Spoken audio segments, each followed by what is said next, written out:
এই যাতায়াতৰ ৰাস্তাৰ ওপৰেদি পানী গৈ আছে আৰু যাৰ কাৰণে নেকি মানুহে অহা যোৱা কৰিব পৰা নাই। কিমানটা গাঁও পানীৰ কবলত আছে আৰু কিমানটা হেৰি মানুহ এই ৰাস্তাদি যাতায়াত কৰে কওকচোন অলপ।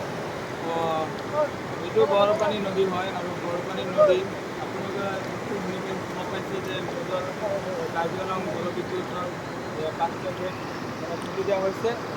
এতিয়া আমি চাই আছোঁ যে ডাইৰেক্ট বৰপানী নদী যিটো নদী আছে সেই নদীৰ এতিয়া ডাইৰেক্ট ৰাস্তাৰ ওপৰতে আছোঁ, নদীৰ চাইডত ৰাস্তাৰ ওপৰত দি আছোঁ। আৰু এইটো ৰাস্তা হ'ল মাধৱপাৰা দি জুৰিপাৰ যায় আৰু মাধৱপাৰা টু জুৰিপাৰ এই ৰাস্তাটোৱে মানে জুৰিপাৰ আমি গৈ থাকোঁ। তেনেহ'লে জুৰিপাৰ যোৱাৰ ৰাস্তাটো পথবিলাকটো মানে যাতায়াতৰ ৰাস্তাটো মানে বহুত বেয়া হৈ আছে। আপোনালোকে সতৰ্ক মানে থাকিব আৰু এইটো ৰাস্তা দি যিসকলে আহিব সেইসকলক অনুৰোধ কৰা হ'ল যে আমি যাতে এইটো ৰাস্তা দি নাহোঁ। বহুত ভয়ংকৰ ৰাস্তা, এই পানীৰে বহুত ভয়ংকৰ হৈ আছে, বহুত ভয়ানক। এই গাঁওখনৰ নাম কি?